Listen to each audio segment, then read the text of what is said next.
আহি পৰিছে দিনটোৰ বহুকেইটা গুৰুত্বপূৰ্ণ খবৰ। ভিডিঅ'টো প্ৰথমৰ পৰা শেষলৈকে চাব, কিয়নো প্ৰতিটো খবৰে বহুতেই গুৰুত্বপূৰ্ণ। যদিহে প্ৰথমবাৰৰ বাবে আপুনি আমাৰ ভিডিঅ' চাইছে তেন্তে চেনেলটো ছাবস্ক্ৰাইব কৰি দিব। জুবিন গাৰ্গৰ অন্যতম সহশিল্পী পাৰ্থপ্ৰতিম গোস্বামীৰ বিস্ফোৰক মন্তব্য।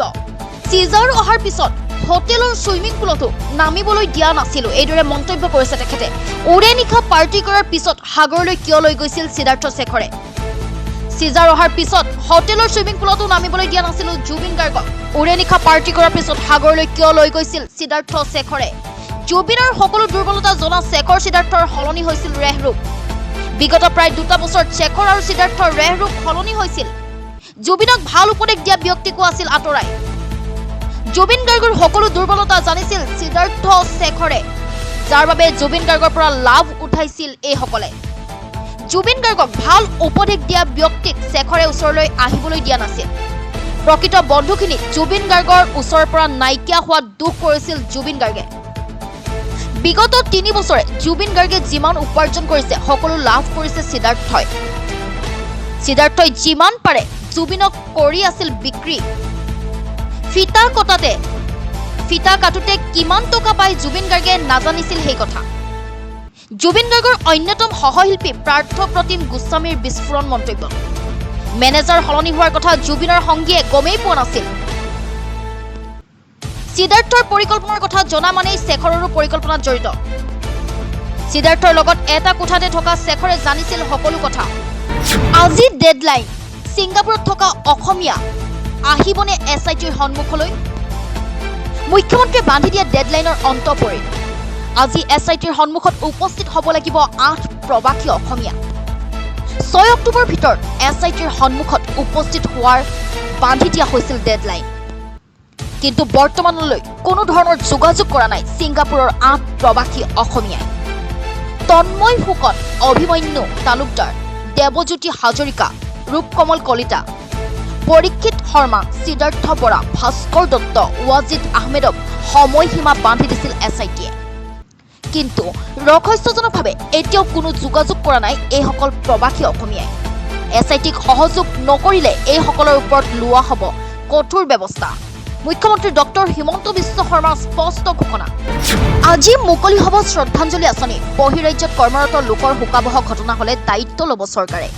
আজি চৰকাৰে মুকলি কৰিব শ্ৰদ্ধাঞ্জলি আঁচনি। বহিৰাজ্যত মৃত্যু হোৱা অসমৰ লোকৰ বাবে এই আঁচনি। বহিৰাজ্যত কৰ্মৰত অসমীয়াৰ মৃত্যু হ'লে চৰকাৰে ল'ব দায়িত্ব। চৰকাৰে সসন্মানেৰে স্বগৃহলৈ আনিব মৃতদেহ।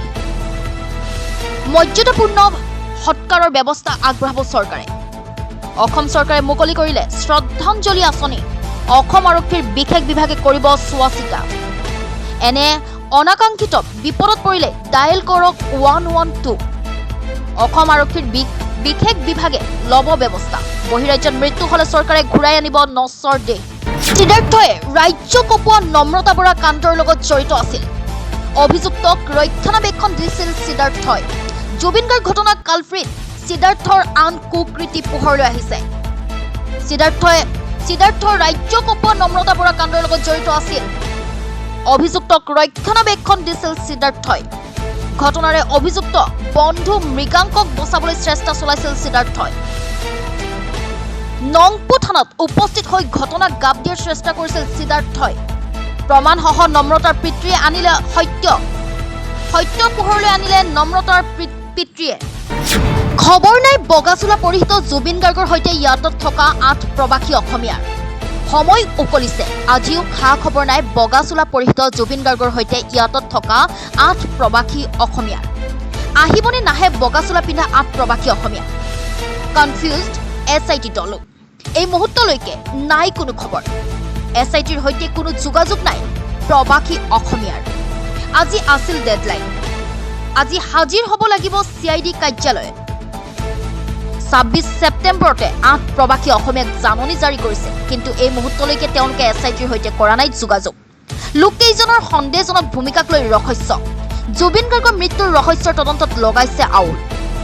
পৰিয়ালেও নাজানে আহিবনে নাহে। বগাচোলা পিন্ধা 8 প্ৰবাসী অসমীয়া কোন কোন? অসম এছ'চিয়েশ্যনৰ কাক কাক তলব কৰা হৈছে? দেৱজ্যোতি হাজৰিকা, সম্পাদক অভিমন্যু তালুকদাৰ, সভাপতি তন্ময় ফুকন, ইয়াত পাৰ্টিৰ আয়োজক ৰূপকমল কলিতা, প্ৰবাসী অসমীয়া সিদ্ধাৰ্থ বৰা, প্ৰবাসী অসমীয়া পৰীক্ষিত শৰ্মা, প্ৰবাসী অসমীয়া ভাস্কৰ দত্ত, প্ৰবাসী অসমীয়া ৱাজিদ আহমেদ।